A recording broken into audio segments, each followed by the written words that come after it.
Hey, real estate prices, as we've said, are scaling dizzying heights once again. Can this madness last, is the question we're asking. Susil Dungarwal, founder of Beyond Square Feet Advisory, joins us. Susil, very good evening to you. First question is really that, can this madness last?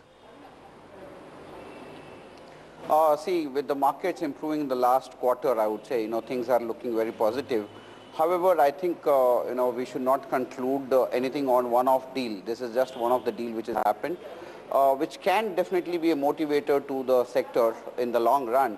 But I think it's a very, very one-off deal, and I do not want the market to get into a speculation mode again like what we did in 2005-06, This is just one-off deal, and I recall a similar deal by DLF in the year 2005, and the market went bust, at least in Bombay. So right. I think this is one deal in right. Bombay, and that's Sushil, it. yeah, I agree, but prices are, I mean, if you look at your average rates in, I think, most metros in India and Mumbai for sure, we're already above the 2005-06 peak, aren't we?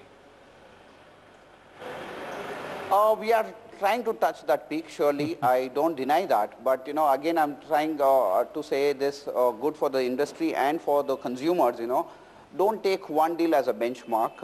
Look at a whole picture in the long run, One transactions can definitely sometimes wobble the market, but in the long run, it's the sustainability of the market which is going to bring in the real growth.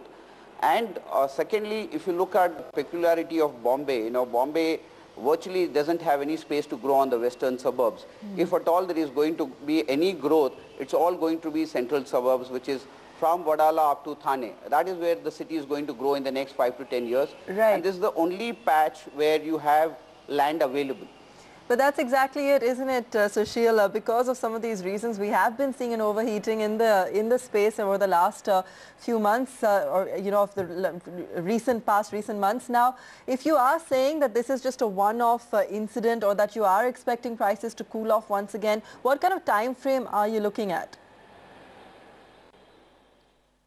See, I mean, this one deal could be for various reasons, I mean, I don't want to get into it because Lodha is already filed red herring prospectus and things like that, So it could be for various reasons. But however, the market has to be cautious.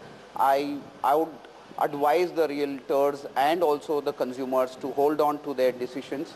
The market is not going to go back to fire what it used to be once upon a time. Yes, there is a lot of growth, there is a lot of optimism, but if you actually look at the ground realities, there are a lot of residential flats and commercial space availability. So if you look at the occupancy rate in this sector or in this zone is very high. I mean, the occupancy rate is not even reached about 65–70%. So already with the kind of supply which is there in the market, almost 30% is lying vacant. So I don't see that kind of a demand coming up in the near future. Maybe 5 years down the line, yes. Right, Sushil, thank you so much for joining us this evening. The country's largest lender, the State Bank of